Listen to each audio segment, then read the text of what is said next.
Take my antidepressants anymore, for example. Don't. No. This is the first time I've been off them. Wow.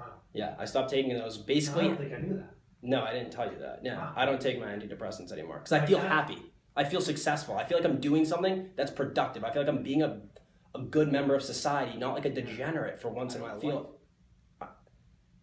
For me, my depression was like it was basically over worrying, and I would spend so much time worrying instead of doing. It was crippling or whatever. Like just do things that weren't healthy.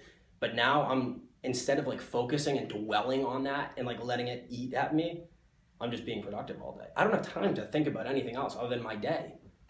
So it's super hard. Like it's really hard to be depressed when you can't think about how sad you are, and then you get to come home to your comfy space and watch whatever TV show you want for 4 hours and eat ice cream, gallons of ice cream from your freezer. Like I live a really good life. Like I think if you have ADD, if you actually have ADD, like you can't sit still. You see me, I'm fidgeting.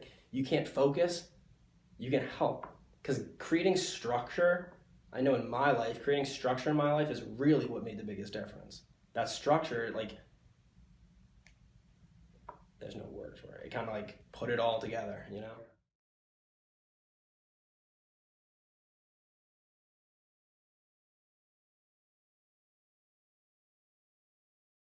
You know? Yeah. The way I just try to describe it to certain kids is, if you don't have structure, then you let your emotions dictate.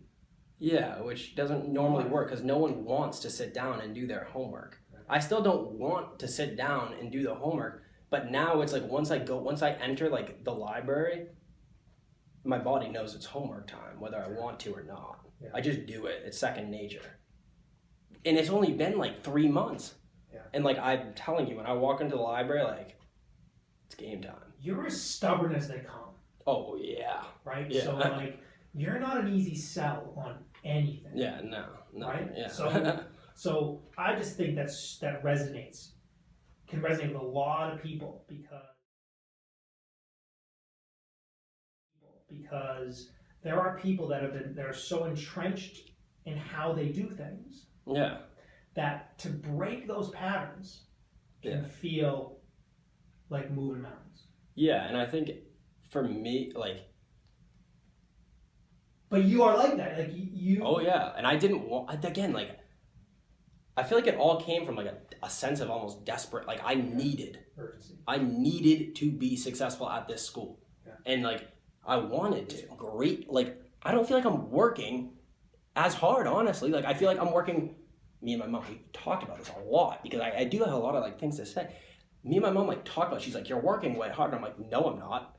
I'm like, I'm working way smarter. Not harder. Yeah, I'm not working any harder. I'm like, if anything, I genuinely feel like I'm working less hard, but obviously in reality, I'm working harder, but like, it's like, it doesn't seem that way once you get into the hang of it because it just takes college and turns it into almost a regular work day. Mm-hmm. So like, I feel like theoretically, after 2 or 3 years of doing this, like when I go into the workforce, I genuinely feel like I'll be like killing it in the workforce because I'll be so used to a work day. Mm-hmm. You know, 9 to 6 for me, 5 to 6. That's a work day. I say the calendar takes the emotion out of decision making. Exactly. Because no one wants to do work, really. Like we're like pleasure-based creatures, I feel like. Like everyone wants to do what makes them happy. That's why everyone works for vacation, or you hear the phrase working for the weekend. Like